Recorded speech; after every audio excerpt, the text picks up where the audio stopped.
mengobati kedengkian orang lain itu diantaranya adalah dengan berbagi. Kita mendapat nikmat, orang lain nggak suka.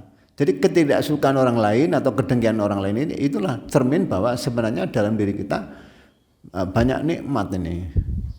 Ada orang dengki, ya, ada orang dengki, tandanya dia tidak suka pada kita kalau kita mendapat nikmat. Itu bahasa spiritualnya kita disuruh berbagi dengan orang tersebut. Siapa yang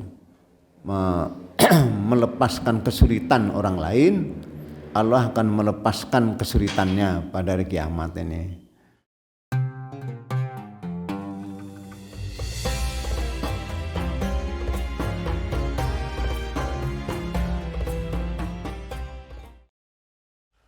Assalamualaikum warahmatullahi wabarakatuh. Mari kita awali dengan baca basmalah ini. Bismillahirrahmanirrahim. Alhamdulillah nahmaduhu wa nasta'inuhu wa nastaghfiruh wa na'udzu billahi min syururi anfusina wa min sayyiati a'malina. May yahdihillahu fala mudilla lahu wa may yudlil fala hadiya lahu. Asyhadu an la ilaha illallah wahdahu la syarika lahu wa asyhadu anna Muhammadan abduhu wa rasuluh. Allahumma shalli ala Muhammad wa ala alihi wa ashabihi wa mawalah ma ba'du. Bapak Ibu rahimakumullah, pada kesempatan kali ini marilah kita bersama-sama senantiasa bersyukur kepada Allah atas nikmatnya yang tak terhingga banyaknya. Ya, betapapun yang ada pada kita masing-masing ini berbeda-beda. Di antara cara untuk bersyukur kita adalah kita berdayakan nikmat tersebut untuk meningkatkan ketaatan kita kepada Allah dengan harapan kita bisa mendapatkan kemudahan. Karena kemudahan itu diawali dengan ketaatan, ya. Yang dalam bahasa lainnya takwa. Misalnya sedekah. Sedekah itu adalah bagian dari takwa ini. Sehingga dalam Al-Quran ada sebutan wa amma man a'ta wattaqa wa saddaqa bil husna fasanuyassiruhu lil yusra. Di surat Al-Lail, ya, ayat 5, 6, 7. Adapun orang yang memberi, itu berbagi, ya, memberi, wattaqo, dan bertakwa, alias tidak hanya memberi tok itu loh, juga yang lain-lain, atau dibalik, ya, adapun orang yang bertakwa seperti memberi, serta membenarkan balasan kebaikan, balasan yang baik, fasanu yassiruhu lil yusra, maka akan kami permudah dia kepada kemudahan. Jadi ini hukum kausalitas yang Allah tetapkan, bahwa orang yang ingin menempuh jalan kemudahan itu jalannya adalah jalan takwa. Di antaranya adalah memberi. Tapi sebaliknya, kalau orang itu nggak mau berbagi dan bahkan merasa cukup, memandang dirinya nggak butuh pihak eksternal, ya, yang itu sebagai salah satu tanda, ya, tanda bahwa dia mendustakan balasan. Loh, kalau dia nggak mendustakan kan dia berbagi. Kenapa memilih bahilnya ini? Jadi wakadzdzaba bil husna itu ditunjukkan oleh sikap tidak mau berbagi. Tidak mau berbagi itulah tanda yang valid ya, tanda yang valid bahwa dia mendustakan balasan kebaikan ini. Maka kata Allah, fasanuyassiruhu lil usra, kami akan permudah kepada kesulitan. Coba dipermudah kepada kesulitan ini. Padahal maunya orang itu ya hidupnya ya lancar-lancar saja ini. Nah, tapi dia nggak sadar kalau yang mempersulit itu adalah justru dirinya sendiri. Kalau yang mempersulit dari faktor eksternal, mungkin orang bisa menghindari.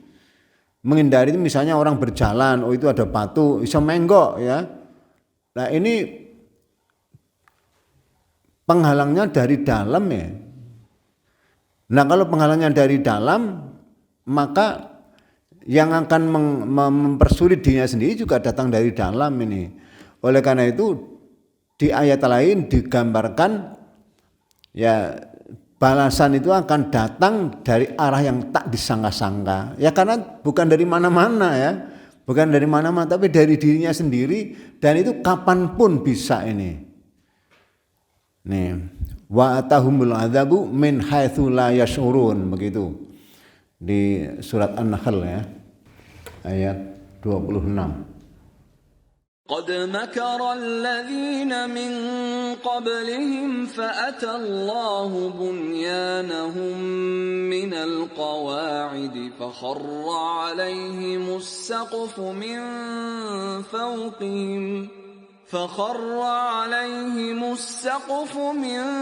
فوقهم وأتاهم العذاب من حيث لا يشعرون. Ya, jadi siksa itu datang kepada mereka dari arah yang tak disangka-sangka ini.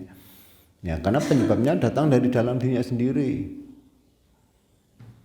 Orang membuat makar itu dia menyangka orang lain yang akan jadi sasaran. Ya. Padahal orang buat makar ya hanya akan kembali kepada dirinya sendiri. Nah, hukum Allah itu seperti itu. Jadi begitu otomatisnya ya sistem ilahiyah ini, sehingga keinginan orang sebenarnya sangat mudah dicapai. Kesulitan itu tidak lain karena berawal dari dirinya sendiri ini. Nah, jadi sebenarnya apa yang kita rasakan setiap saat itu sudah cukup menjadi cermin bagi dirinya untuk memperbaiki diri. Ya apalagi orang lain ya. Dirinya sendiri aja sudah bisa menjadi cermin untuk memperbaiki dirinya. Sekarang saya ini sedang susah atau sebaliknya. Itu sudah bisa menjadi cermin. Karena apa yang sekarang saya rasakan itulah akibat perbuatan saya sebelumnya. Tapi juga perlu teliti, jangan-jangan rasa bahagia dan susahnya saya ini keliru. Karena dalam Al-Quran dijelaskan ada senang yang terpuji, ada senang yang tercela. Sebagaimana susah juga begitu, ada yang terpuji, ada yang tercela. Nah, dalam hal seperti itu kita perlu bercermin pada orang lain. Sehingga kita perlu melihat sebabnya ya, sebab yang mendatangkan kita senang itu sesuai petunjuk apa tidak ini. Dalam hadis kan dijelaskan kalau kau senang dengan kebaikanmu dan kau susah dengan kesalahanmu, berarti iman ada dalam dirimu. Nah, itu termasuk batu ujinya ya. Karena realitas kehidupan sehari-hari kalau disertai dengan iman itu otomatis dia berbuat baik aja senang ini. Buktinya apa? Dia sungguh-sungguh dalam berbuat baik. Nah, kalau orang tidak bersungguh-sungguh dalam berbuat baik, itu berarti dia seperti salah terka ya. Seakan-akan kebaikan ini bukan untuk dirinya sendiri. Padahal orang berbuat baik ya untuk dirinya sendiri. Apa ada yang lebih berhak untuk lebih diprioritaskan melebihi dirinya sendiri? Nah, kan tidak ada. Jadi yang paling penting dalam kehidupan manusia ya dirinya sendiri, baru orang lain. Dan itu termasuk inti ajaran para nabi, ya, sehingga orang berani meraih keselamatan dirinya walaupun dengan mengorbankan segala sesuatunya, termasuk kehidupan itu sendiri. Karena dalam pandangan Al-Quran ya, orang berbuat baik itu kepada orang lain dalam wujud kebaikan ataupun sebaliknya, itu ya akan kembali kepada dirinya sendiri. Sehingga orang lain itu semacam ya, partner yang harus ada. Partner yang harus ada. Ibaratnya orang kaya, kekayaannya akan kurang berarti kalau hanya dinikmati sendiri. Ya coba aja contoh dalam Quran Qarun ya. Qarun itu orang yang kaya tapi nggak mau berbagi. Akhirnya dia berujung dengan kehidupan yang sangat tragis ya. Nah, diceritakan ya tidak elok ya. Tapi kata Allah faksusul qasasa. Nah, tolong ceritakan itu kisah-kisah itu kepada mereka supaya mereka mengambil pelajaran. Jadi ada perintah untuk menceritakan kisah-kisah itu. Kalau kisah Qarun yang jelek itu enggak boleh diceritakan, untuk apa diabadikan dalam Al-Quran? Makanya Allah bilang faksusul qasas, ada perintah, tolong ceritakan itu kepada orang lain supaya mereka bisa mengambil pelajaran. Ya mengambil pelajaran ya tidak menempuh sebab yang sama. Coba dibaca ayatnya nih. Surat A'raf ayat 176.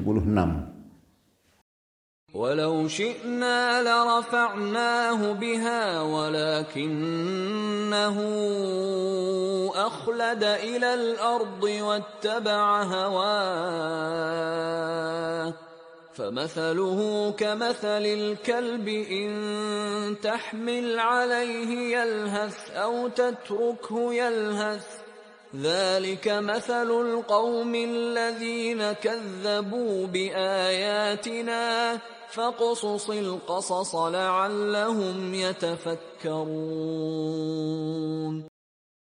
Ya, jadi yang perlu diceritakan kepada orang lain itulah orang-orang yang mendustakan ayat-ayat Allah, alias tidak mau mengamalkannya ya.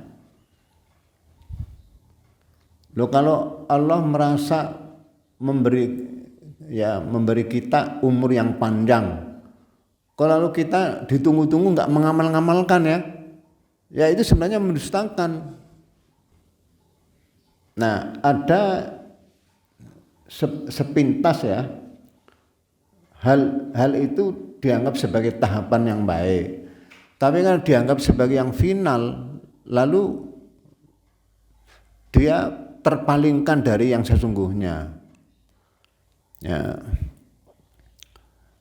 Orang belajar Al-Quran itu baik nih, ya, menghafalkannya juga baik nih.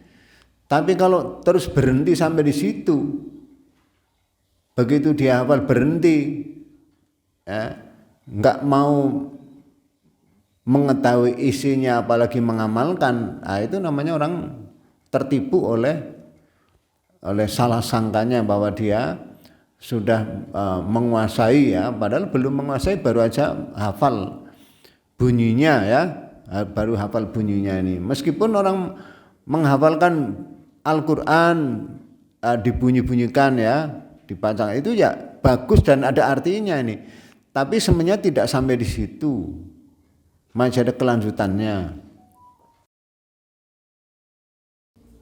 Al-Quran 30 juz ya, itu kan petunjuk untuk keseluruhan hidup dari lahir, ya, ibaratnya ya dari lahir sampai mati atau dari balik ya.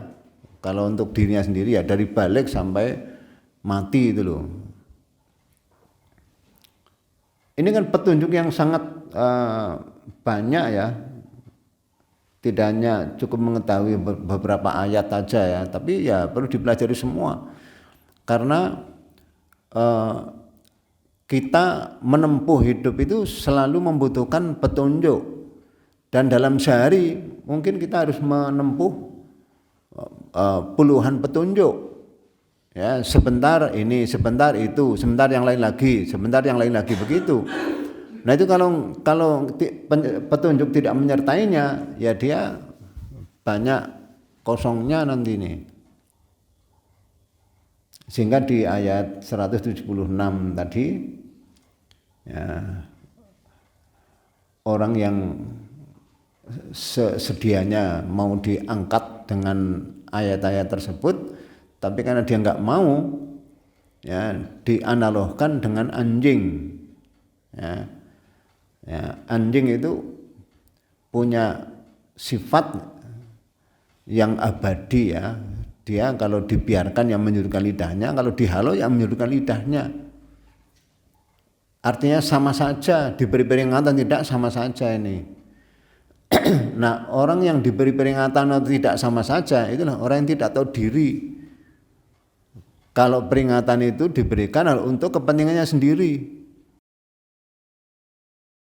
Nah, kalau orang mendustakan ayat-ayat Allah, ya penilaian Allah kepada orang itu sangat rendah ya.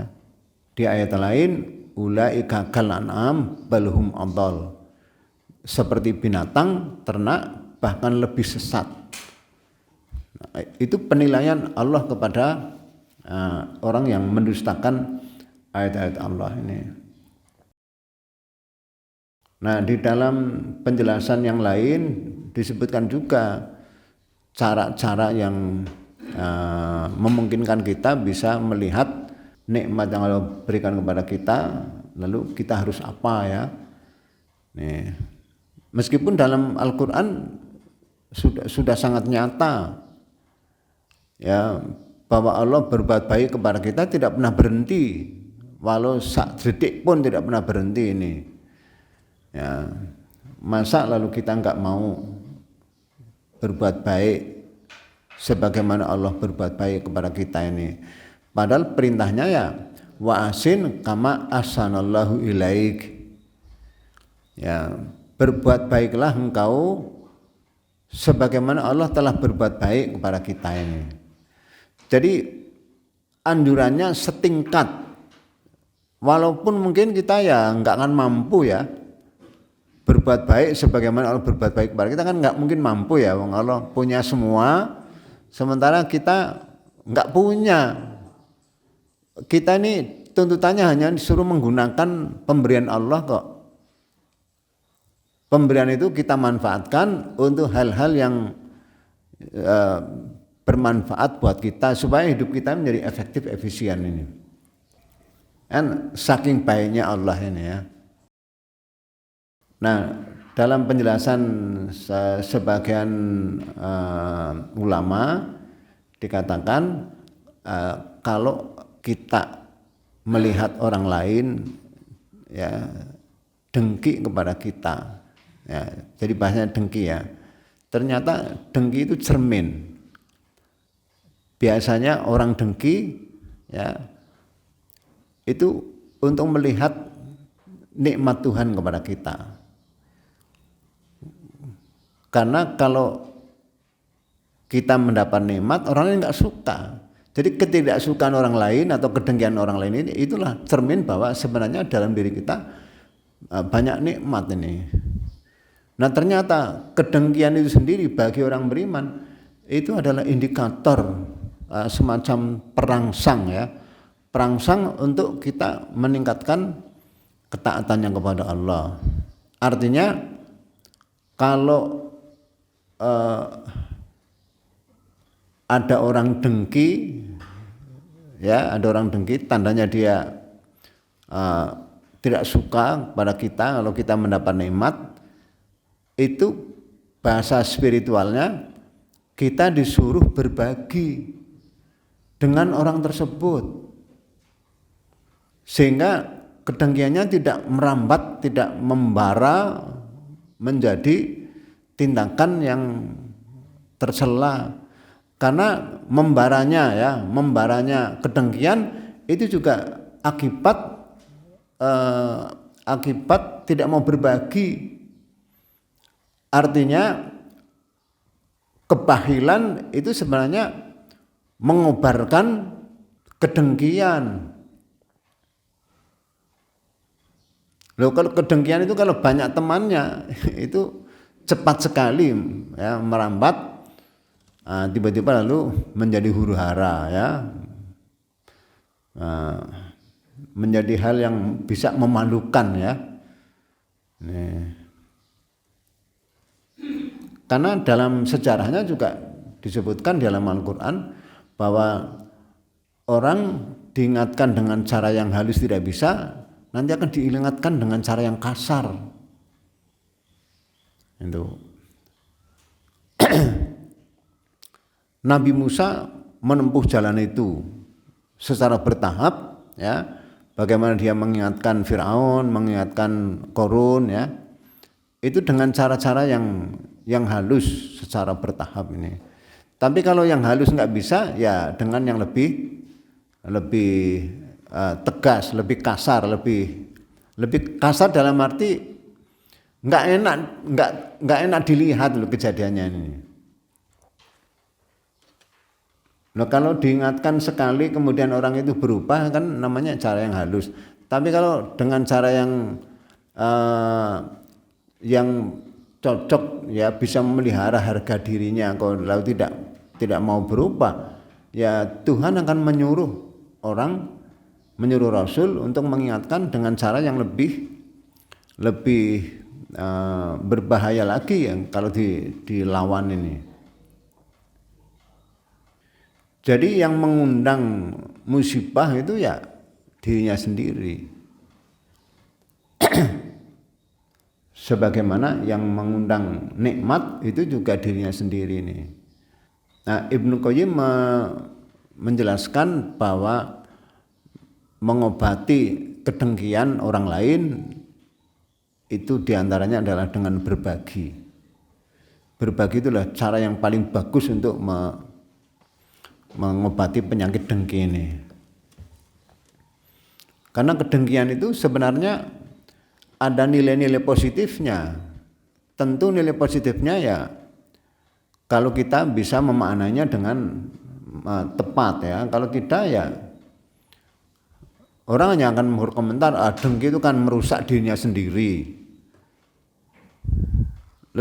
Lalu kalau ada orang dengki mau merusak dirinya sendiri, kita tahu kalau dia dengki lalu kita biarkan itu. Kan juga tidak. Kalau kita melihat orang lain dengki, itu artinya kita diberi kesempatan untuk mengelola kesempatan tersebut dengan cara yang tepat. Kalau dalam bahasa hadis ya, dalam bahasa hadis itu siapa yang melepaskan kesulitan orang lain, Allah akan melepaskan kesulitannya pada hari kiamat ini. Ya mungkin kalau dikatakan di hari kiamat terlalu jauh ya, terlalu lama nanti ini. Di dunia ini sajalah ya, orang yang dikenal berbuat baik ya, itu langsung akan ada balasannya di dunia ini. Allah jelaskan dalam surat Al-Maidah ayat 11.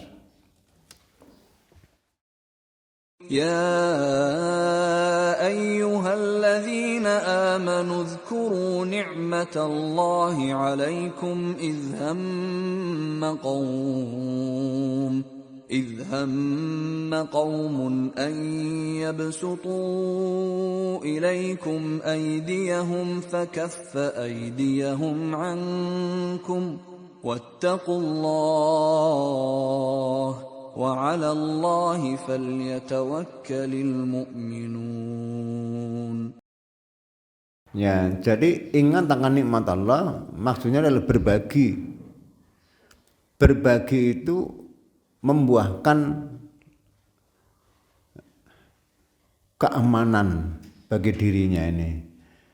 Ya, di sini sudah ada rencana ya. Rencananya apa? Rencananya kaumun ayabsutu ilaikum aidiyahum, yaitu adanya orang lain yang hendak menjulurkan tangannya kepadamu untuk berbuat jahat. Tapi karena segera dihalang-halangi dengan berbagi, yaitu udzkuru nikmatallahi alaikum, lalu buahnya fakafa aydiyahum ankum, Allah tahan tangan mereka dari berbuat kepada kalian, berbuat jahat kepada kalian. Artinya mereka membatalkan. Jadi Allah menahan itu bukan seperti bukan seperti orang mau nempelin begitu, plek, langsung ditahan, bukan itu.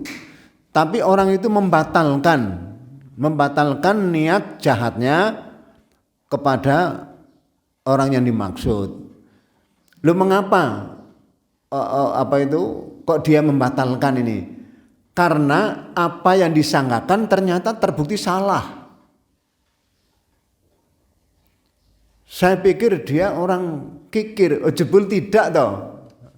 Gitu. Jadi persangkanya itu keliru sehingga dia membatalkan niat jahatnya. Oh, ternyata dia bukan orang jahat ya, orang baik ternyata. Buktinya apa? Saya belum minta, dia sudah memberi. Nah, itu namanya dianggap orang baik. Nah, kalau dianggap sebagai orang baik apalagi nyata-nyata berguna, teorinya berikutnya, dia adalah orang yang layak untuk kita pelihara. Begitu. Dipelihara kenapa? Jangan-jangan sekarang memberi, besok memberi lagi. Begitu. Lalu diharap-harap kebaikannya. Loh, orang kalau sudah diharap-harap kebaikannya, itu orang baik tenan itu. Ya.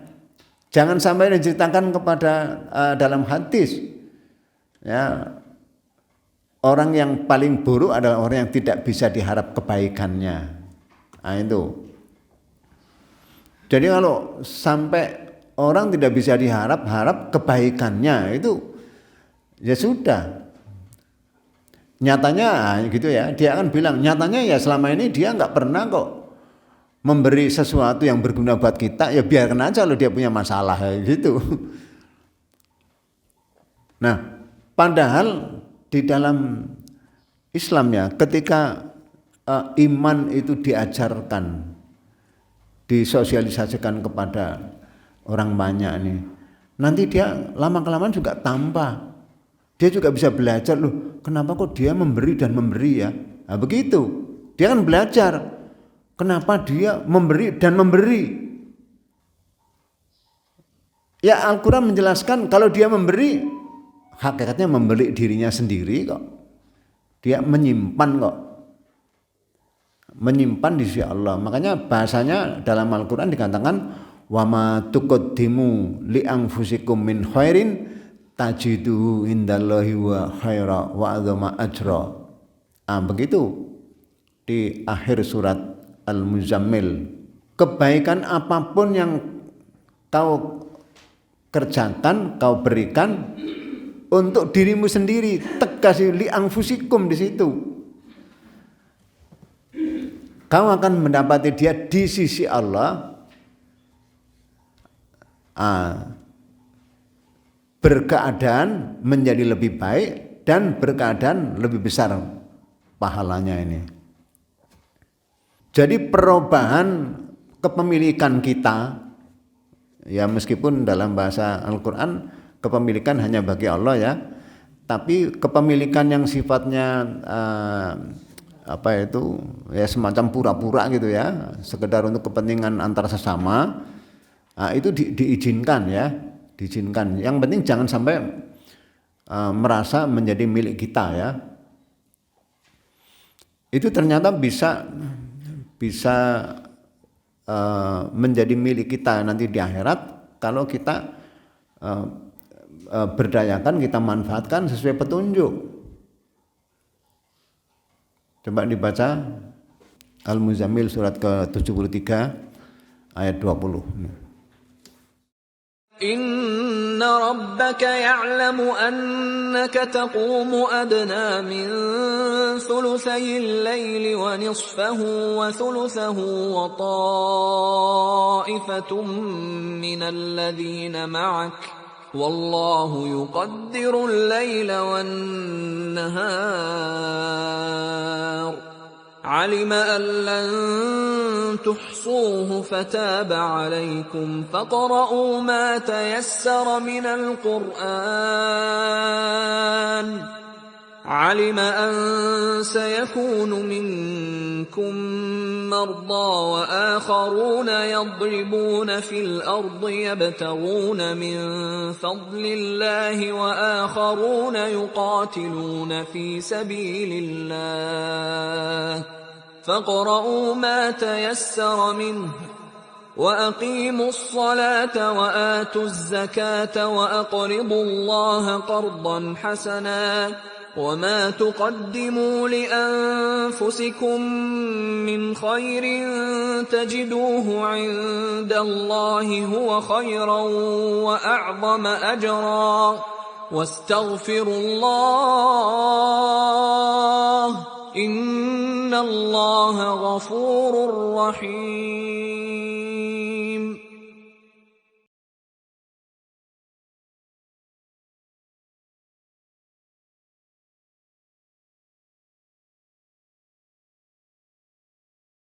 Ya.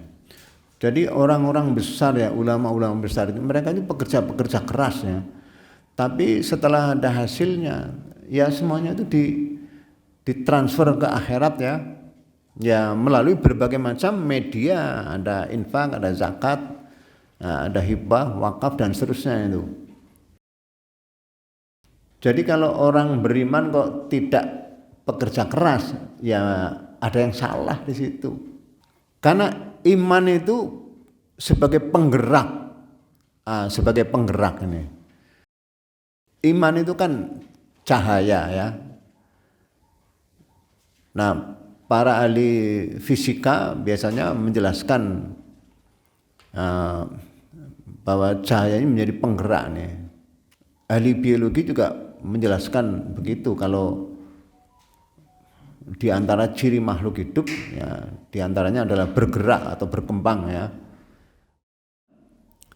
Bergeraknya makhluk hidup itu karena ada energi. Nah, energi itu dibolak-balik asal usulnya itu dari Tuhan. Dari Tuhan. Secara fisik kita lihat matahari itu sumber energi. Tapi matahari bersinar karena dibuat bersinar oleh Allah. Itu secara eksplisit dijelaskan dalam Al-Quran. Coba dibaca ayatnya nih. Surat Yunus ayat 5. هو الذي جعل الشمس ضياء والقمر نورا وقدره منازل لتعلموا عدد السنين والحساب ما خلق الله ذلك إلا بالحق يفصل الآيات لقوم يعلمون. Ya, jadi yang menyebabkan matahari bersinar itu adalah Allah. Allah yang membuat ini. Nah, lalu ketika sinar matahari ini mengenai daun, kemudian daun memproses sinar matahari itu tadi ya menjadi energi kimia. Jadilah dia gula ya. Jadi gula kemudian bisa disebarluaskan ke bagian-bagian yang lain. Ada ke daun, ada ke ke batangnya, ke buahnya. Nah, lalu daunnya dimakan oleh hewan, buahnya juga dimakan oleh hewan termasuk oleh kita sendiri. Nah, itu sudah berubah menjadi energi nanti di dalam tubuh manusia ini. Sehingga jangan sampai berpikir kita ini pendek.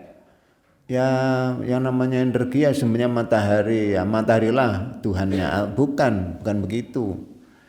Itu kan tahapan Ibrahim ketika mencari Tuhan, itu baru tahapan awal.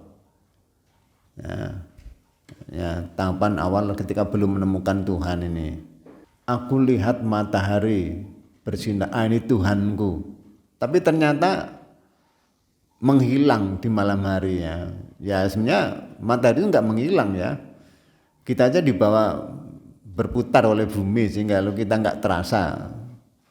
Tahu-tahu membelakangi matahari. Ya matahari bersinar sejak awal sampai akhir zaman nanti ya. Jadi kalau kita berpikir tentang kausalitas tapi tidak sampai ke penghujung, ya biasanya tidak sampai kepada iman. Nah kalau nggak ada iman, walaupun dia tahu banyak, tapi kurang banyak bermanfaat bagi dirinya, hanya bikin letih saja ini. Karena sebanyak apapun aktivitas dia, kalau tidak didasari keimanan, dia tidak bisa mengambil manfaatnya. Nah, sehingga dia termasuk orang yang rugi. Sehingga amal itu mesti didasari keimanan, karena iman itu menjadi syarat amal untuk menjadi saleh ya. Sehingga dalam surat An-Nahl 97 ya, man amila shalihan min dzakarin au unsa wa huwa mu'minun. Wa huwa mu'minun itulah syaratnya ini. Ya, dan di situ dalam struktur bahasa Arab sebagai hal ya. Siapa yang beramal saleh laki maupun perempuan dalam keadaan beriman.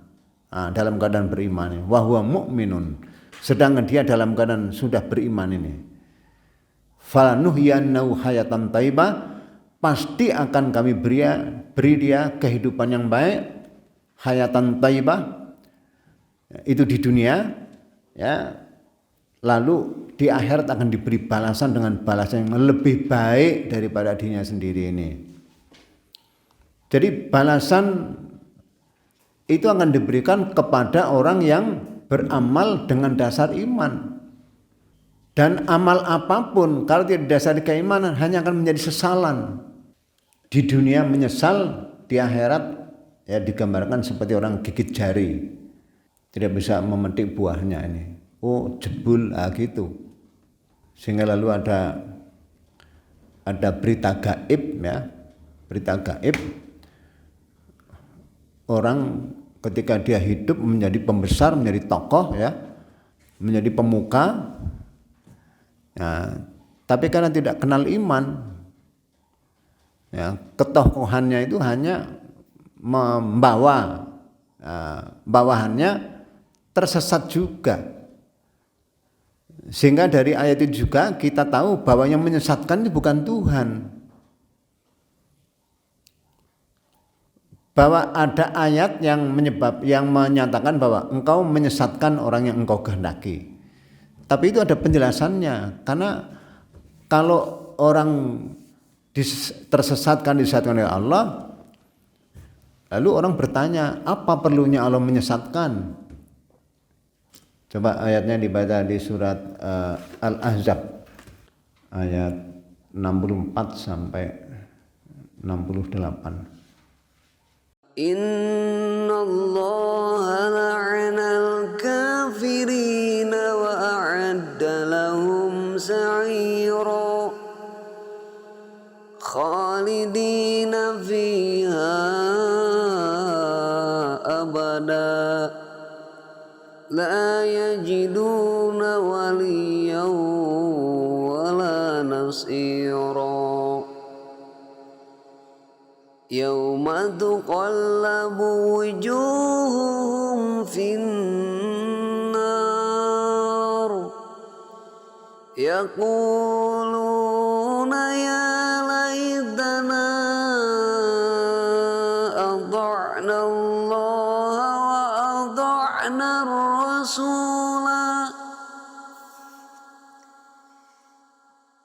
وقالوا ربنا إنا أطعنا سادتنا وكبراءنا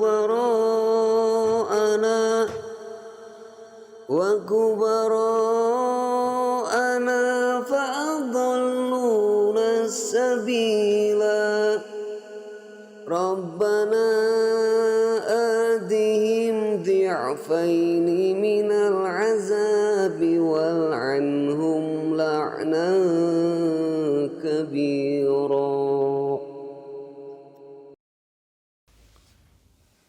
Jadi di sini ada ungkapan yang penting, yaitu Rabbana inna ata'na sadatana wa kubara'ana fa'adalluna sabila. Ya Tuhan kami, dahulu kami mentaati pemimpin-pemimpin dan pembesar-pembesar kami, lalu mereka menyesatkan kami dari jalan yang benar. Nah, itu kemarin ada guyonan ya, ada seorang imam ya, kalau baca ayat ya itu panjang sekali. Kemudian disuruh memperpendek ya, satu rakaat satu ayat saja gitu ya. Nah, dibaca ayat ini rakaat pertama wa qalu rabbana inna ata'na sadatana dan seterusnya ini ya. Kemudian pada rakaat kedua dibaca rabbana atihim di'faini minal adzabi wal anhum la'nan kabira ini. Yang nyuruh atasannya, pemimpinnya ya, jangan panjang-panjang. Dibaca yang pendek, satu ayat tapi baca ayat ini.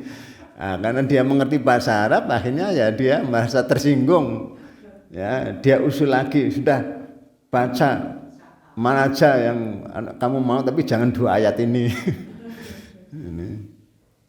Dulu pernah juga saya istilahkan satu statement yang perlu kita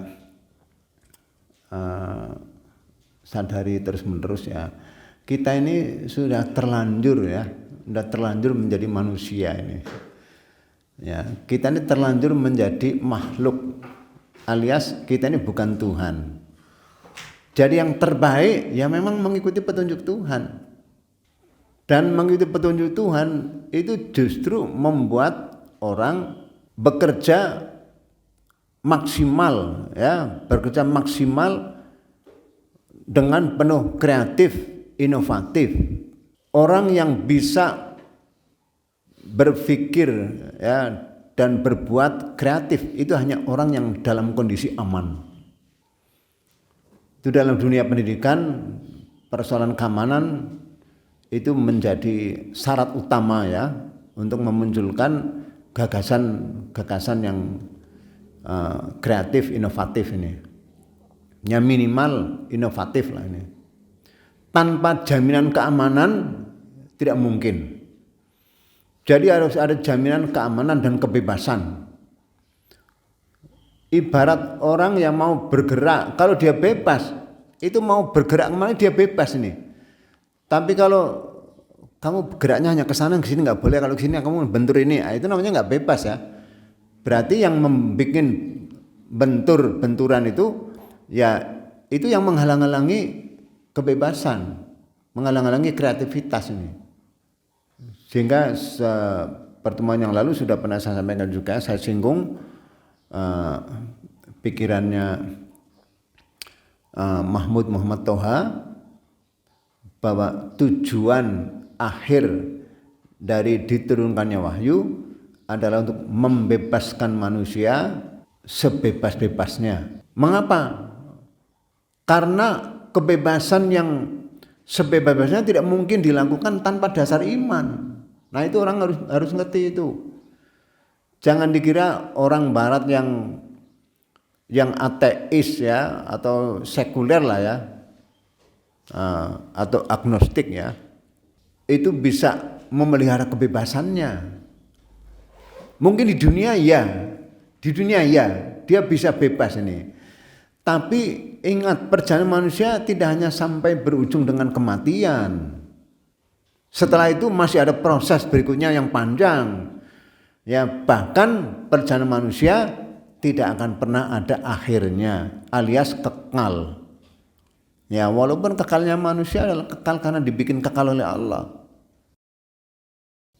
Nah, orang barat itu berpikir ya bebas itu sebatas hanya selama hidup.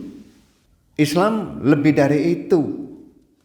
Jangan sampai ketika dia sudah meninggal dunia ya terjadi kiamat lalu dia enggak bebas.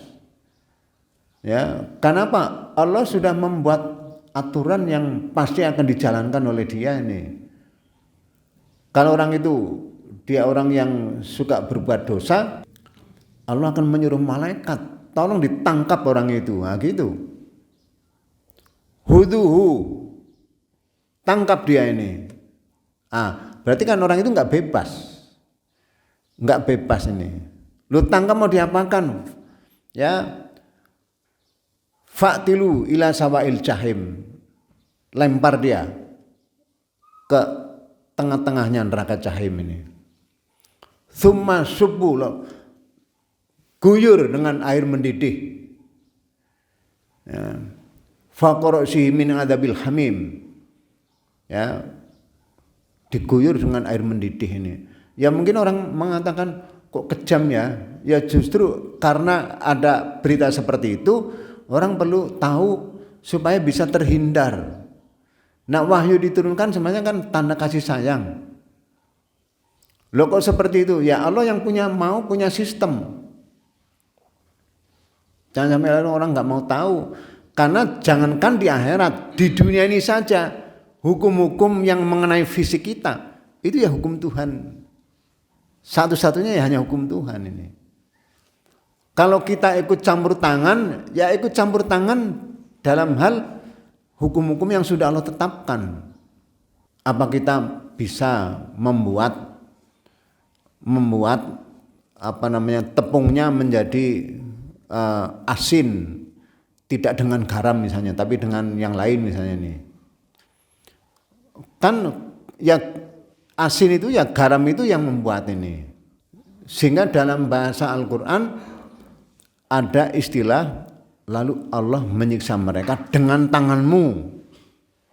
Coba Allah menyiksa mereka orang yang mendustakan itu dengan tanganmu. Artinya apa? Perwujudan konkret daripada penghukuman oleh Allah, hukuman Allah ini. Itu yang melibatkan manusia, melibatkan makhluk. Sebagaimana kita sehat karena ada energi ada makanan karena diproduk oleh berbagai macam misalnya tumbuh-tumbuhan ya.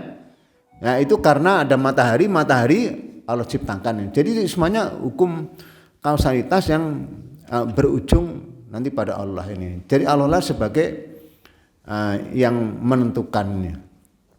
Ya karena dia memang pengatur. Ya, pengatur. Sementara makhluk seluruhnya tanpa kecuali sebagai objek yang diatur oleh Allah ini. Jadi yang terbaik ya mengikuti aturan. Coba dibaca di surat apa itu? Ad-Dukhan ya. Ayat 44 sampai 50.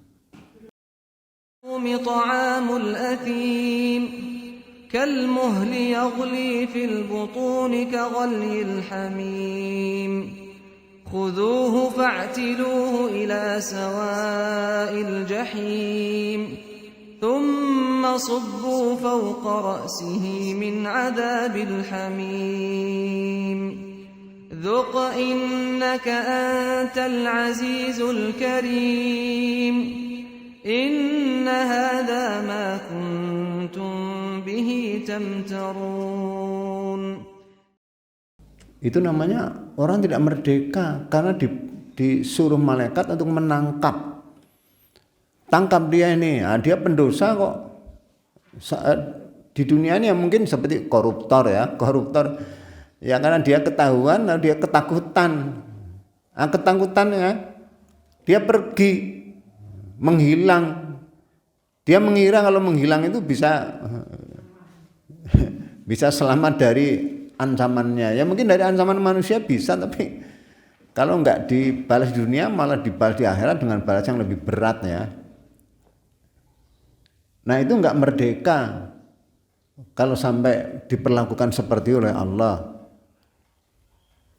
Ya sama halnya dengan di dunia ini. Kalau orang enggak mengikuti petunjuk Allah, dia akan mengalami kesulitan juga. Misalnya makan kita tidak boleh berlebihan. Ya sak madio secukupnya saja ini. Kalau dia berlebihan, lalu tubuhnya jadi sakit. Kalau sakit lalu nggak boleh makan yang enak-enak yang lain ini. Puasa ini juga banyak yang ya mungkin dalam bahasa sepintas saja ya, banyak yang gagal dengan puasa ini. Kalau dia berpuasa tapi kok tidak bisa mengambil kesempatan untuk memperbaiki diri, ya dia gagal ini. Berbuka, saking senangnya berbuka, dia berbuka kenyang. Ya bar kenyang tidur. Pagi juga begitu.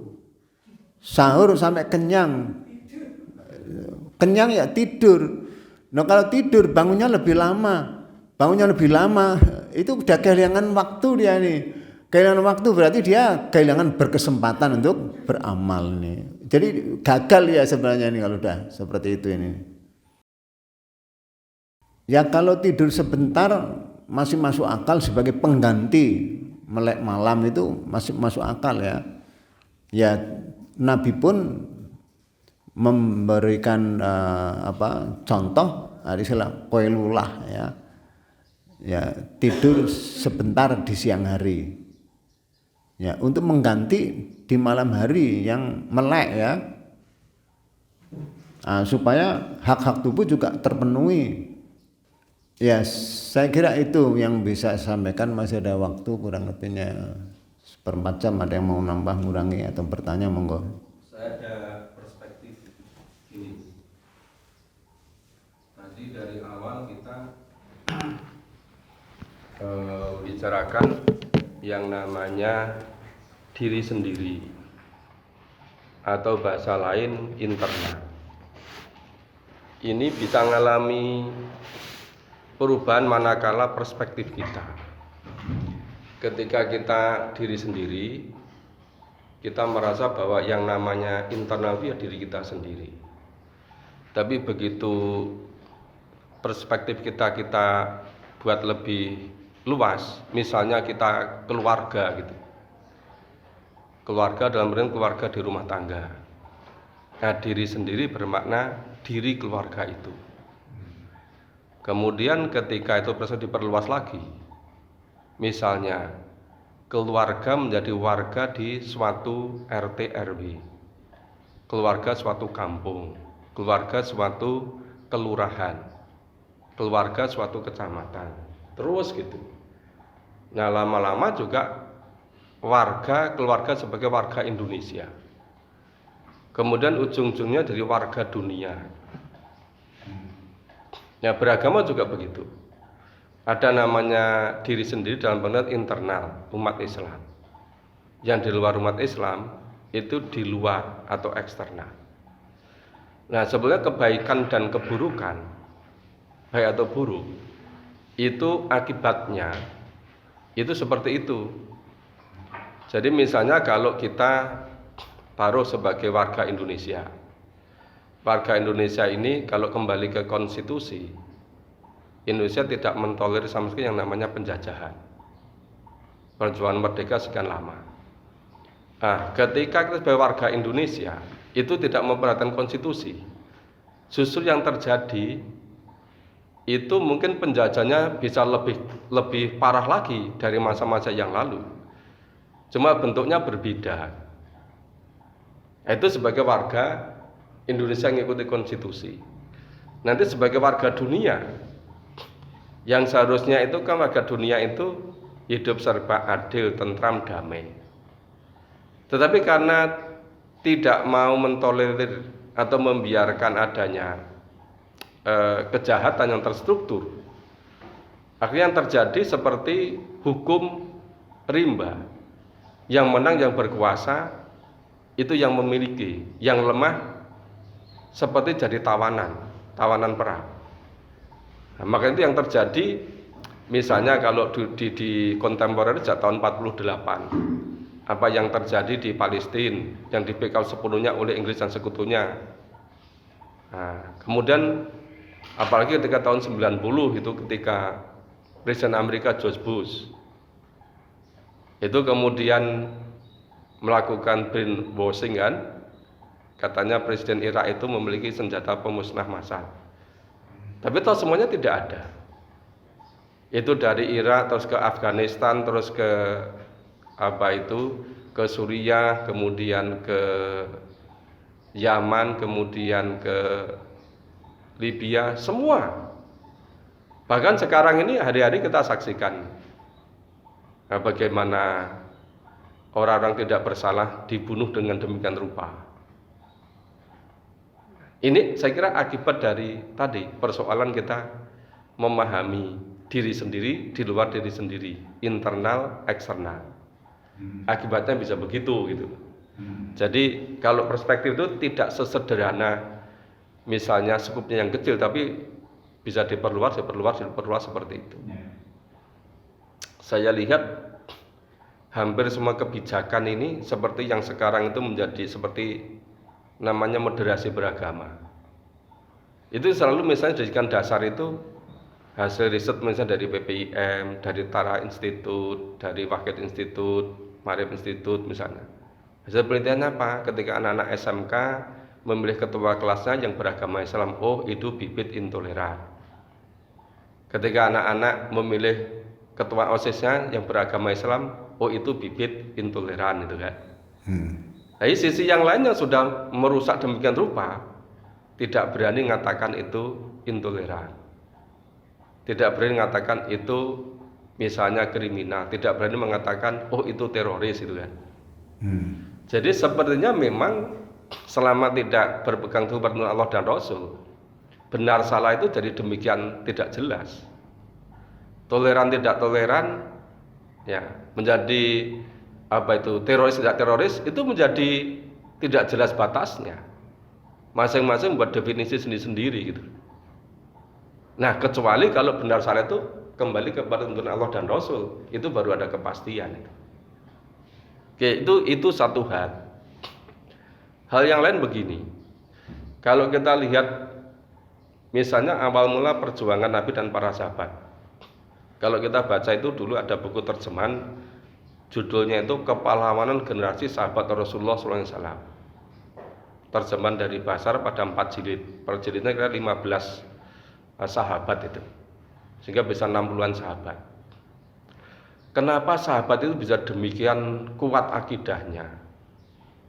Bisa berbuat demikian kreatif, demikian sungguh-sungguh. Sebetulnya mereka terancam oleh tokoh-tokoh kafir Quraisy. Terancam oleh tokoh-tokoh yang tidak senang kepada Nabi dan para sahabat. Sehingga memunculkan berbagai macam kreativitas, oh ini perlu hijrah ke sana gitu. Jadi bisa jadi kalau kita berpikir secara kausalitas, seandainya Nabi Muhammad dan para sahabat itu tidak dimusuhi di Mekah, mungkin nggak muncul Madinah seperti sekarang.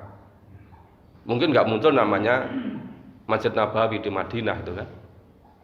Mungkin juga itu seterusnya sampai akhir zaman nanti. Sekarang kita juga bisa mengatakan, kenapa hampir semua orang yang punya jiwa jiwa hijrah, jiwa pindah, itu dia selalu bekerja lebih sungguh-sungguh. Kenapa? Karena dia terancam. Berbeda dengan penduduk setempat, mereka sudah punya tempat tinggal, sudah punya penghasilan yang tetap, punya lahan, punya kebun, punya sawah itu kan. Coba kalau misalnya dulu misalnya Om Lim datang dari daratan Cina, datang ke Kudus sana. Kalau nggak ada sungguh-sungguh makan apa gitu. Terus begitu. Mukhtar Riyadi juga begitu. Hampir semuanya begitu. Karena kesungguhan mereka, kemudian mereka yang menguasai gitu. Itu kan karena semua apa? Karena merasa terancam. Saya juga pernah baca begini, seandainya Buya Hamka itu tidak dipenjara, mungkin nggak keluar tafsir Al-Azhar itu. Nggak banyak yang teori seperti itu. Nah, itulah yang realitas sebetulnya itu perspektif kita. Nah, saya kira itu sebagai bahan kita memikirkan lebih lanjut itu. Terima kasih. Ya, terima kasih.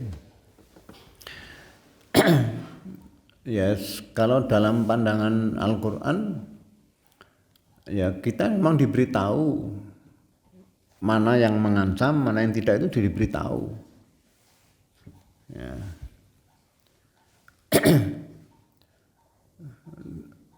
Dan kita memang harus tahu bahwa setiap orang sangat mungkin terancam, sehingga supaya terwujud keinginannya untuk terbebas dari ancaman, ya dia harus memasuki satu sebab yang bisa menghindarkan dirinya dari ancaman tersebut. Nih. Misalnya di dalam Al-Quran ada satu contoh ya. Ketika ada orang hendak melakukan satu penyimpangan, kemudian kita melakukan pencegahan. Ya. Pencegahan itu menjadi modal untuk kita diselamatkan.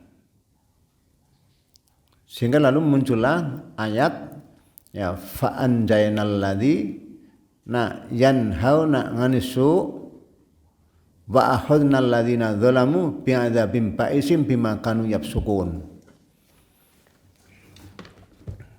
Coba dibaca ayatnya ini. Surat A'raf ayat 165. فلما نسوا ما ذكروا به أنجينا الذين ينهون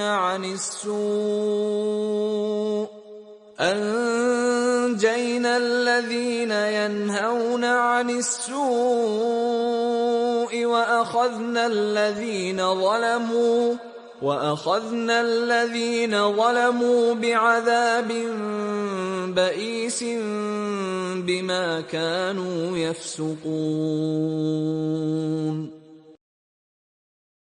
Ya, jadi sebenarnya kemungkaran itu sendiri punya dua wajah. Ya, punya dua cermin. Cermin yang bisa menunjukkan kepada jalan keselamatan, dan juga cermin yang bisa membawa kepada kehancuran. Nah, kalau kita melihat orang yang mau melakukan kejahatan, ya, cermin yang tepat ya kita harus melakukan pencegahan atau nahi mungkar, yang itu nanti akan menjadi sebab Allah menyelamatkan kita ini. Nah, seringkali orang melakukan nahi mungkar tidak dengan tujuan seperti yang Allah jelaskan, sehingga lalu dengan prinsip ya dia menggunakan prinsip penjahat ya dihabisi saja. Itu prinsip yang keliru. Ya dia penjahat ya tetap saja harus diperbaiki, suruh bertaubat. Suruh bertaubat lalu beramal saleh ya. Orang jahat dihabisi ya tetap rugi, nggak akan bawa keperbaikan ini. Yang namanya manusia ya dibunuh ya mati. Ya, dibunuh ya mati. Ada teorinya membunuh kok. Dibunuh ya mati ini. Tapi apa manfaatnya membunuh orang itu? Manfaatnya puas. Apa yang bisa memuaskan kok bisa membunuh itu kan, kepuasan itu bukan kepuasan yang terpuji. Allah melarang kok. Allah melarang membunuh orang lain, membunuh dirinya sendiri, itu dilarang itu dalam Al-Qur'an ini. Ya memang perspektif harus diperluas ya, diperluas ini. Ini sekarang sedang ada banyak diskusi tentang Inpres nomor berapa? Nomor 1 tahun 2023 ini. Tentang apa itu? Penyelesaian pelanggaran HAM berat. Itu. Yang ada 12 tuntutan ya, 12 tuntutan atau 12 rekomendasi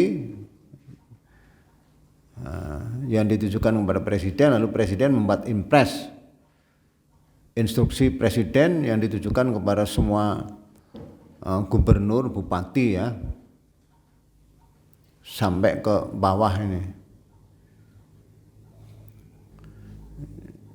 Yang oleh para ahli, ya saya kemarin mendengarkan misalnya dari Dr. Mulyadi dari UI ya, juga Anhar Gonggong juga yang lain-lain ya, itu ini sudah melanggar undang-undang ya, sudah melanggar undang-undang ini, sehingga dia usulkan DPR untuk mengundang presiden, mengundang yang mengusulkan itu, yang mengusulkan problem-problem yang dianggap pelanggaran ini. Di antaranya yang disebutkan, kenapa itu kok pelanggaran beratnya itu ke mereka semua. KM 50 tidak dianggap sebagai pelanggaran itu juga termasuk yang diungkit-ungkit ya oleh para ahli tadi ini. Sehingga Gatot Nurmantio sebagai mantan ya yang pernah menguasai TNI, lalu dia menganjurkan semua anggota TNI perlu mendiskusikan ya, mendiskusikan Inpres tersebut, karena itu sudah sangat berbahaya bagi keberlangsungan negara kita ini. Walaupun dalam Al-Quran ya ada prinsip ya siapa yang berbuat dia yang menanggung ya, tapi ada prinsip kebersamaan yang ya ada irisan di mana semua orang bisa terlibat ketika orang-orang baik itu diam ya, nggak mau bicara ini. Ya apa yang disampaikan Prof. Sutrisno sangat bagus ya. Jadi kalau kita membicarakan suatu diperluas perspektifnya ini. Karena sebenarnya adanya makhluk yang lain itu juga sebenarnya merupakan aset buat kita juga ya. Ya. Karena semua makhluk kalau ciptakan untuk kita. Jadi kalau kita manfaatkan ya kita beruntung. Nah kalau ajaran Al-Quran itu hanya mengajak untuk memperbaiki orang, ya maka tidak perlu lalu khawatir ya menyampaikan kebenaran ajaran wahyu kepada siapapun. Karena orang yang anti wahyu sebenarnya hanya karena suudzon saja, salah sangka ya kepada wahyu. Oke, saya kira itu karena sudah sampai pukul 9, setengah 9 ya. Kurang lebihnya mohon maaf. Mari kita tutup pertemuan ini dengan baca hamdalah dan kabar majelis ini. Amin.